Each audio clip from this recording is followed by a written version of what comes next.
राज्य न्यूजमध्ये आपल्या सर्वांचं स्वागत आहे। प्रभाग क्रमांक 3 नांदेड वागळा महानगरपालिका निवडणूक 2026 मध्ये आपण आलेले आहोत। प्रभाग क्रमांक 3 मध्ये आपल्याशी बोलण्यासाठी इथले रहिवासी आहेत, त्या रहिवाशांच्या इथल्या समस्या काय आहेत, अडचणी काय आहेत आणि येणाऱ्या काळामध्ये या तारखेला या ठिकाणी कोण निवडून येईल आपण त्याच्यावर चर्चा करूया। दादा काय सांगाल या ठिकाणी तुमच्या इथे काय काय समस्या आहेत जनतेच्या? आमच्या इथं बघा रोड नाहीत, नाली नाहीत, काही ठिकाणी लाईट नाही वगैरे, खंबे लावलेत पण त्याला वायर जोडलेले नाहीत। असा नेता पाहिजेत आम्हाला जो काम करेल आणि सगळ्यांसाठी चांगलं करेल। लेकरा शिक्षणासाठी म्हणा, दवाखाना म्हणा, सार्वजनिक शौचालय पाहिजेत आमच्या इथे, सर्व काही गोष्टी असेल तर आम्ही मतदान करू। तर कोणाचं वातावरण आपल्या इकडं? आता आपल्या इथं सध्या तर बघा सगळे चर्चेमध्ये आहेत बघा। भाजप झालं, शिवसेना झालं, सगळ्याच गोष्टी आहेत। मिनलताई जसे की मिनलताई आलेले आहेत, अपक्ष म्हणून उभं टाकले आहेत। सध्या मिनलताईचं सध्या वारं चालू आहे सर। मिनलताई हां निवडून येतील? हा बहुतेक त्यांचं तर आहेच कन्फर्म तिकीट सर, कारण त्यांचं पॅनल नाही, स्वतः त्यांना अपक्ष लढवत आहेत त्यांना तिकीट न भेटल्यामुळे। त्याच्यामुळे ते निवडून शक्यता आहे? हां निवडून यायची शक्यता आहे सर। विमलता येतील निवडून बहुतेक। ते निशाणी काय? याची निशाणी आहे छत्री। छत्री आहे? निवडून येतील त्यांनी? निवडून येतील। अच्छा, कशा म्हणून येते वाटते तुम्हाला? अजून अपेक्षा वाढली असे ते येतील निवडून म्हणून। हे सुधारणा हे रोड फेडाचे कामगार करतो म्हणले, ते सांगतो म्हणले आणि ते करतो म्हणले ते? हा करतो। तुम्ही महिला आहात, तुम्हाला काय वाटतं कोण निवडून येईल? इकडे बोला फक्त। मला असं वाटते मिनलताई येईल। मिनलता येईल? हो। कशामुळं? करतील ना काहीतरी विकास जनतेचा। त्या नाल्या नाहीत, आम्हाला व्यवस्थित रोड नाही, ते पाण्याची समस्या, 5 दिवसाला पाणी येते। निशाणी काय त्यांची? छत्री। छत्री आहे? हो। आणि ते चांगले काम करतात? हो 100% निवडून येते? हो 100%। या ठिकाणी प्रभाग 3 मध्ये दादा काय सांगाल, कोणाचं वातावरण आहे, कोणत्या पक्षाचं, कोणत्या उमेदवाराकडून तुम्हाला अपेक्षा आहेत आणि कोण म्हणून तुम्हाला वाटतं? मिनलताई। हा मिनलताई येते। पूर्ण नाव? सुरेंद्र लोखंडे। नाही नाही, मिनलताईचं खूप पूर्ण नाव काय? मिनलताई निवडून येतील? हां। त्यांच्याकडे काय अपेक्षा आहे तुम्हाला? रोड, नाल्या, हां, संडासची सोय ते करतील असं वाटते? ते निशाणी काय त्यांची? छत्री। छत्री। आणि आतापर्यंत भेटायला आलते का तुम्हाला त्यांनी? आले होते। काय म्हणले?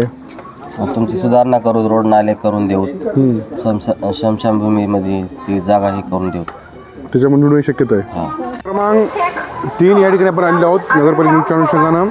प्रभाग 3 सांगवी एरियामध्ये प्रभागामध्ये काय विकास कामं झालेत का? सध्या आपण अंबानगरमध्ये आहोत। तुमच्या एरियातले मूलभूत प्रश्न काय आहेत जे आत्तापर्यंत सोडवलेले नाही, काय सांगाल?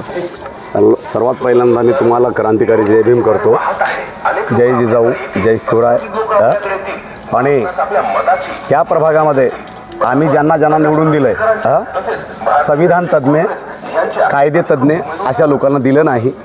याच्यात या प्रभागातल्या नागरिकांची चूक आहे। इथं विकास झाला आहे कोणता? तर विकास झाला आहे फक्त महानगरपालिकेचे जे काय घरकुलाच्या योजना आहेत त्यांचा थोडाफार, म्हणजे याच्यातही भ्रष्टाचार झालेला आहे या घरकुलाच्या कामामध्ये सुद्धा। आणि इथं लोक गोरगरीब कामाला जातात, कामाला जात असताना यांना या नगरामधून बाहेर जाण्यासाठी, अर्थात आमचं मार्केटिंग कुठं आहे? जुना मोंडा। आमचं मार्केट कोणतं आहे? इतवारा। आमचं मार्केट कुठं आहे? दूध विकणारे लोक आहेत। VIP एरिया कोणता आहे? शारदानगर। VIP एरिया कोणता आहे? भाग्यनगर। या लोकांना दूध विकायला जात असताना रोडसुद्धा नाही, कारण संविधानिक पद्धतीनं आमदार निधीमधून 7 कोटीचं बजेट आणून हा रोड पास करावा लागतो। आणि तो पास करण्यासाठी संविधानिक अभ्यास आमदारालाही लागतो आहे। आणि आम्ही संविधानिक अभ्यास असलेल्या माणसाला निवडून दिलं नाही, तर अज्ञानी माणसाला दिलं। आणि याला जिम्मेदार ठिकाणी विकास झाला नाही म्हणजे 5 वर्षामध्ये? 5 वर्षात कुठलाही विकास झाला नाही। कोण होते नगरसेवक इथं? आता त्या नगरसेवकांचं नाव घेऊन मी बोलणार नाही। मग आता येणाऱ्या काळामध्ये हा मांडणीकर संविधान वाचतोय, संविधानिक अभ्यास करतोय, तर हा मांडणीकर माझ्या प्रभागामध्ये माझ्या नगराला घाबरता का नगरसेवकांचं? तुम्ही नगरसेवक नाव घ्यायला घाबरता का? मला नगरसेवकाचं नाव घेऊन त्यांना मोठं बनवायचं नाही। मला त्यांना मोठं बनवायचं नाही, कारण का मी माझ्या पद्धतीने मी घरकुलं ज्यांना ज्यांना दिलीत नांदेड जिल्ह्यामध्ये, मी कोणाची दमडी न खाता त्यांना घरकुलं दिलेली आहेत। इथं काही दलालं तयार झालेत आणि दलालं तयार झाल्यामुळं लोकांना घरकुलं भेटली नाहीत। आणले आहोत काय इथले तुमच्या अडचणी काय, समस्या काय तुमच्या सांगा? गटारचे पाणी, रोड, लाईनी काही व्यवस्थित नाही, आणि झोपडपट्टीमध्ये गटारचे पाणी ते काहीच व्यवस्था नाही अशी। कोण आहेत नगरसेवक? नगरसेवक आता त्याचे नाव घ्यावं लागते का? नाही जमत नाही का? आमच्या एरियातले नगरसेवकाचे नाव आहे ते सदाशिवपुरी त्यांनी, कारण की या गल्लीमध्ये भरपूर काय गाड्या तेच चालतात, तेच चालले असल्यामुळं भरपूर मुलांचे ॲक्सिडेंट बिस्किडेंट होतात। काकू इथल्या तुमच्या समस्या काय काय? तेच होता सांगितलं बाबा नगरसेवक वगैरे हे करतील बघा अहो कुणी भियायचं नाही कुणाला पकडा बोला. नको म्हणाय सोनू अहो भियायचं काय तुम्ही आपल्याला विकासासाठी चांगला नगरसेवक पाहिजे आपल्याला. बऱ्यापैकी कोण पाहिजे बरं तुम्हाला काय वाटतं कोण निवडून येतं? इथं निवडून कोण येईल? आता निवडून यायचं समोरचं काय सांगावं पुढचं काय सांगा मागायला सांगेल प्रभाग 3 मधील सांगवी येथील नालीची अवस्था आपण पाहू शकतो. हे बघा नाल्याचा विकास. दादा किती वर्षापासून नाल्या काढल्या नाच्या? या नाल्या 5-6 वर्ष झाले आपण पाहिलेच. नगरसेवक काय करता इथले? नगरसेवक काय येते जाते विकास करत नाहीत. आतापर्यंत आलं नाहीत त्यांनी विकास करायला.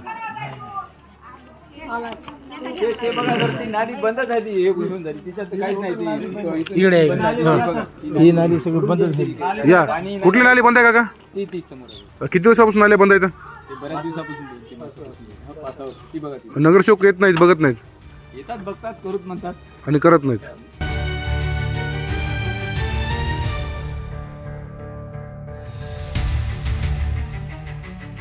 आपल्या शहरामधले सर्व काही नगरसेवकांची पहिले काय त्यांचे कामं होते ते आम्हाला काही चांगलं वाटलं नाही. कोण आहेत पहिले नगरसेवक? जे आता काय त्यांचे नाव काय मी काही होऊ शकत नाही. नाही अजून नगरसेवक कोण आहेत? जे आता सध्याला पुरी आहे, श्याम आहे, आणि सरकारची गाडीवाले आहेत, पवळे ते काही येत नाही कोणी सुद्धा.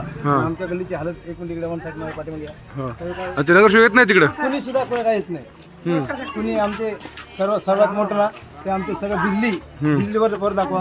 बिजली म्हणजे किती खाली आहे. नगरसेवक काय करतो त्याच्या घरीच बसतो. माझ्याकडे घ्या ते बघा नालीची व्यवस्था आमच्या सिटीमधली शहरामधल्या नांदेड जिल्ह्याच्या अंबानगर 3 नंबर वार्डामधली हे बघा नाली टेरिस लाईनचे कनेक्शन बघा. हे कुठं पाणी कुठं जाणार घरात आणि पाणी येते बघा इकडे काय मला फोकस करा इकडे बघा इकडनं हे बघा या घरातलं पाणी इकडे आणि ही नाली अशी नगरसेवक माझ्याकडे फॉलो करा. माझ्याकडे कम फॉलो करा मला सगळ्या गल्ली दाखवतो. आमचं म्हणणं हे आहे की आमच्या सिटीमध्ये 3 नंबर वार्डामध्ये जे कुठेही पण नगरसेवकसाठी उभं राहिलं आहे पण आमचं कर्तव्य असं आहे की आमचा गल्लीचा विकास व्हावा त्यानुसार आम्हाला नगर असलं पाहिजे की समजा